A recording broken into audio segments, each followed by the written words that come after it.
Hotel میں نا ایک بابا جی برتن مانجتے تھے، بوڑھے آدمی تھے، 70 سال کے قریب عمر تھی. ان کا ایک بیٹا تھا، ایک بہو تھی، ایک پوتا تھا، لیکن وہ بیچارے بیٹا بیمار رہتا تھا تو لہٰذا وہ خود مزدوری کرتے. کہتے ہیں ایک دن وہ بابا جی میرے پاس آئے، کہنے لگے میم صاحبہ 2-4 دن کی چھٹی چاہیے. تو میں نے کہا خیریت ہے؟ کہنے لگے میڈم میرا بیٹا فوت ہو گیا. بیٹا، آپ کو پتہ ہے باپ کا جنازہ پڑھنا آسان ہے، بیٹے کا جنازہ اٹھانا بڑا مشکل کام. کہتی ہے میں کچھ لکھ رہی تھی، میرے ہاتھ سے قلم گر گیا، میں نے خود گاڑی بھیجی، بابا جی گاؤں چلے گئے جہاں وہ رہتے تھے. کہتی 2-3 دن کے بعد میں اور میرا شوہر گئے تو رستے میں ہم باتیں کر رہے تھے کہ کیا تعزیت کریں گے، ایک ہی بیٹا تھا، کوئی رشتہ دار بھی نہیں، تو اس کی تو کائنات اجڑ گئی، کن لفظوں سے اسے تعزیت کیا کہیں گے. کہتے جب ہم گئے تو وہ ٹوٹی ہوئی چٹائی پہ بیٹھا تھا، کچھ لوگ قریب تھے. ہم نے جا کے کہا بابا آپ مسلمان ہیں، ہم آپ کو کیا نصیحت کریں، ایک ہی بیٹا تھا، کہ کس طرح کر کے ہم آپ کو تسلی دیں. تو کہتے ہیں اس نے آنکھیں کھولی، بوڑھی آنکھوں میں ایمان کی روشنی.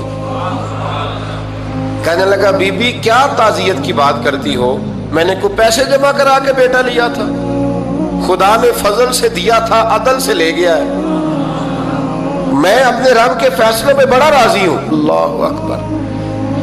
وہ خاتون کہتی ہے کہ وہ بابا جی سے میں نے کہا کہ چلو آپ 1 مہینے کی چھٹی کر لے. تو کہنے لگا نہیں میڈم میں مسلمان ہوں، مفت کی روٹی نہیں کھاتا، مزدوری کر کے کھاتا ہوں، میں انشاءاللہ 2-3 دن کے بعد کام پہ آ جاؤں گا.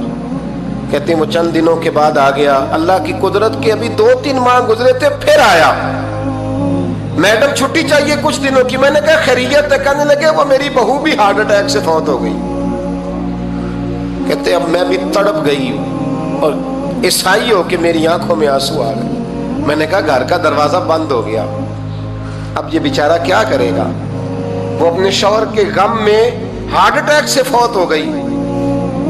کہتے ہم پھر 2-3 دن کے بعد تعزیت کے لیے گئے، پھر ٹوٹی ہوئی چٹائی، بوڑھا نہ اپنی انگلیوں سے زمین پر کچھ بنا رہا ہے. کہتی قریب گئی اور میں نے جا کے کہا بابا اب تو تسلی آپ نے خود ہی کرنی ہے، جو نظام تھا وہ تو ہو گیا. تو کہتے ہیں پھر اس نے آنکھیں کھولی، آسمان کی طرف دیکھا تو کہنے لگا بیٹی کوئی پریشانی نہیں، میرا بیٹا بغیر شادی کے بھی تو فوت ہو ہی سکتا تھا نا، بس میرے مالک نے جب چاہا جیسے چاہ ہوا. میں انشاءاللہ 2-4 دن کے بعد کام پہ آؤں گا. یہ میرا 3-4-5 سال کا پوتا ہے، ابھی اسکول داخل ہوا ہے، میں ساتھ لے آؤں گا، وہاں میرے ساتھ اوپر کوارٹر میں جہاں میں رہتا ہوں یہ بھی رہے گا.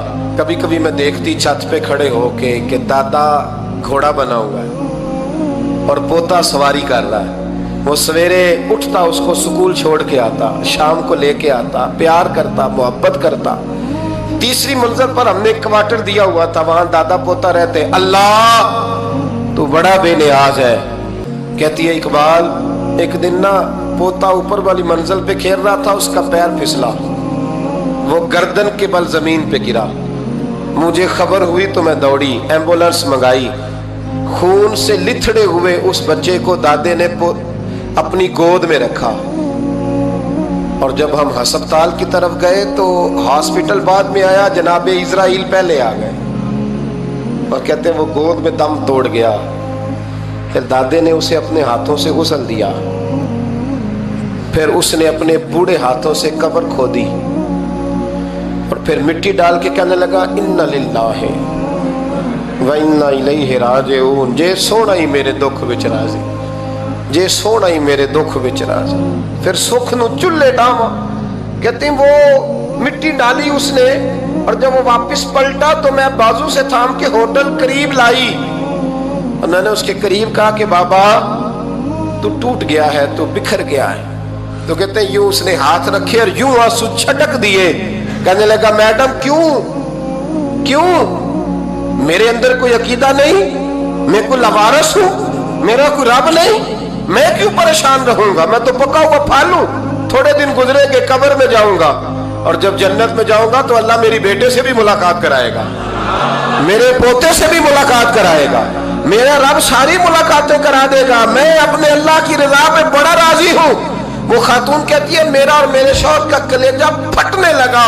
میں نے کہا بابا یہ جذبہ کہاں سے ملتا ہے، یہ سکون کہاں سے آتا ہے، یہ کیفیت کیسے ملتی ہے؟ مجھے کہنے لگا تو نے لینی ہے؟ میں نے کہا تو کہنے لگا تو بھی گنبد خضرا والے نبی کا کلمہ پڑھ جا، اللہ تجھے سکون عطا کرے۔